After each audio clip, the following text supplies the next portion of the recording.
നമസ്കാരം. ഇന്നത്തെ എൻ്റെ ചോദ്യം കേരള ബഡ്ജറ്റിനെ കുറിച്ച് തന്നെയാണ്.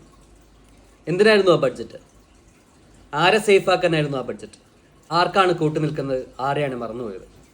ഈ ഒരു ബഡ്ജറ്റ് പ്രഖ്യാപിച്ചത് വളരെ സേഫായിട്ടാണ്, അടുത്ത ഭരണത്തിന് വേണ്ടിയിട്ടാണ്. അപ്പോൾ അവർ കൃത്യമായും ടാർഗറ്റ് ചെയ്തത് സംഘടിതമായിട്ടുള്ള ആൾക്കാരെയാണ്. ഈ ബഡ്ജറ്റ് കൊണ്ട് ബെനിഫിറ്റഡ് ആയിട്ടുള്ള ആൾക്കാരുടെ ലിസ്റ്റ് പറയാം. 1, ഗവൺമെൻറ് എംപ്ലോയീസ്, സർക്കാർ ഉദ്യോഗസ്ഥർ. അവർ സേഫാണ്, അവരെന്നും സേഫ് തന്നെയാണ്. അവർക്ക് ശമ്പള പരിഷ്കരണം വരുന്നുണ്ട്, DAയുടെ അരിയേഴ്സ് വരുന്നുണ്ട്, അവരുടെ പെൻഷൻ സ്കീം അഷ്വേർഡ് പെൻഷൻ സ്കീമിലോട്ട് മാറിയിട്ടുണ്ട്. ഇതവർക്ക് ഗുണം തന്നെയാണ്.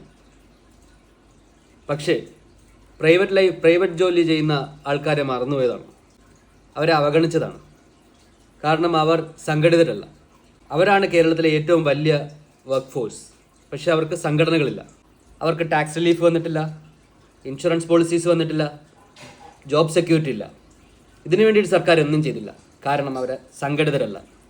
2 സാമൂഹിക പെൻഷൻ കിട്ടുന്ന ആൾക്കാർ, അവരും സംഘടിതരാണ്. അവർക്ക് കൊടുത്തത് നല്ലത് തന്നെയാണ്. പക്ഷെ ആ കൊടുത്ത എമൗണ്ട് എവിടെ നിന്നാണ്? അത് കടം വാങ്ങിക്കൊടുത്ത പൈസയാണ്. പിന്നെ നല്ലൊരു ആശയമായിട്ട് തോന്നിയത് ഡിഗ്രി കോളേജസിലെ ഫീസ് കളഞ്ഞതാണ്. നല്ലത് ചെയ്താൽ നമ്മൾ നല്ലതും പറയണമല്ലോ. അവർക്ക് ഫീസ് ഒഴിവാക്കി. പക്ഷേ ഫ്രീ ആയിട്ട് പഠിച്ചിറങ്ങുന്ന കുട്ടികൾക്ക് എവിടെയാണ് ജോലി? ആ ജോലിയുടെ ഇൻഫ്രാസ്ട്രക്ചർ ഉണ്ടാക്കാൻ വേണ്ടിയിട്ട് എന്തെങ്കിലും സ്കീം സർക്കാർ കൊണ്ടുവന്നിട്ടുണ്ടോ? ഒന്നും കൊണ്ടുവന്നിട്ടില്ല. വിദ്യാർത്ഥികളും സംഘടിതരാണ്, അതുകൊണ്ടാണ്. ഇനി അവഗണിച്ച കാറ്റഗറിയിൽ പറയുന്നത് നേരത്തെ പറഞ്ഞ പ്രൈവറ്റ് ഉദ്യോഗസ്ഥരാണ്. പിന്നെ യൂത്തിന് വളർന്നു വന്നു കഴിഞ്ഞാൽ, പഠിച്ചു കഴിഞ്ഞാൽ ജോലിക്ക് വേണ്ടിയിട്ടുള്ള അവസരങ്ങളൊന്നും ഉണ്ടാക്കുന്നില്ല. അതിനൊന്നും സർക്കാർ ശ്രമിച്ചിട്ടുമില്ല. NRIs, ഞങ്ങളെപ്പോലുള്ള ആൾക്കാർ, ഞങ്ങൾക്ക് വേണ്ടിയിട്ട് സർക്കാർ ഒന്നും ചെയ്തിട്ടില്ല. കാരണം എന്താണെന്നറിയോ? ഞങ്ങളുടെ ക്യാഷ് മതി ഗവൺമെൻറ്റിന്. നമ്മുടെ ക്യാഷ് എന്ന് പറയുന്നത് NRIയുടെ ക്യാഷ് റെമിറ്റൻസ് ആണ്. അത് ബഡ്ജറ്റിലൊരു വലിയ പാർട്ടാണ്. അപ്പോൾ നമ്മളെ കാശ് മാത്രം മതി. നിങ്ങൾ ചോദ്യം ചോദിക്കണ്ട. പറയട്ടെ സാർ, ഞങ്ങൾ ചോദ്യം ചോദിക്കുക തന്നെ ചെയ്യും. നിങ്ങളെ കാതിലെത്തുന്നവരെ, നിങ്ങൾ തിരുത്തുന്നവരെ.